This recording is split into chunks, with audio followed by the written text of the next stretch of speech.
जय श्री राम, जय गौ माता। साथियों, आज सुबह 11 बजे जगदम्बा होटल के मालिक ने जानकारी दी कि लगभग एक सप्ताह पहले मोखाड़ा चौफुली के पास जगदम्बा होटल के नज़दीक उनकी गाय को किसी अज्ञात वाहन ने टक्कर मार दी थी। इस घटना की सूचना उन्होंने गौपुत्र सेना महाराज ठाणे एवं नागपुर के गौरक्षक भाई सुरेश वाघ और भाई अमित सालकार को दी।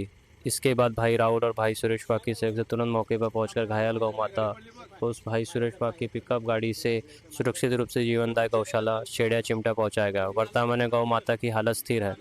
जय श्रीराम, जय गौ माता. मित्रांनो, आज सकाळी 11 वाजता जगदंबा हॉटेलच्या मालकाने आम्हाला कळवले की सुमारे आठवड्याभरापूर्वी मोखाडा चौफुलेजवळ जगदंबा हॉटेलजवळ त्यांच्या गाईला एक अज्ञात वाहनाने धडक दिली होती. त्यांनी या घटनेची माहिती गौपुत्र सेना महाराज ठाणे आणि नागपूरचे गौरक्षक बंधू सुरेश वाघ आणि बंधू अमित साळकर यांना दिली. त्यानंतर घटनास्थळी तत्काळ पोहोचलेल्या भाऊ राहुल आणि भाऊ सुरेश वाघ यांच्या मदतीने भाऊ सुरेश वाघ यांच्या पिकअप ट्रकमधून जखमी गायीला सुरक्षितपणे शेठ चिमट्या येथील दीवदया गोशाळात नेण्यात आले. गायीची प्रकृती सध्या स्थिर आहे.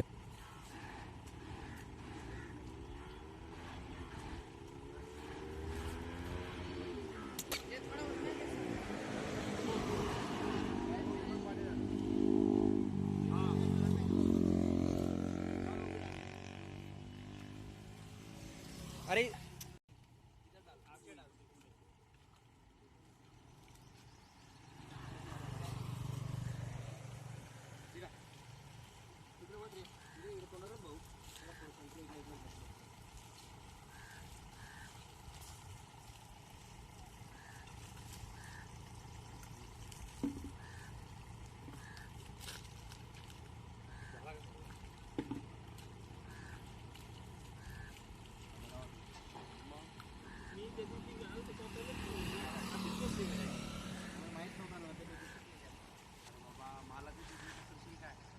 मालक नाही तर आपण डिसिजन आम्ही तो काय आम्हाला अधिकार आहे कुठं रक्षेला काय असला ना काय कधी असतो बिंदास फोन करायचा असून मालक पण तो आता पुढे आला नाही ना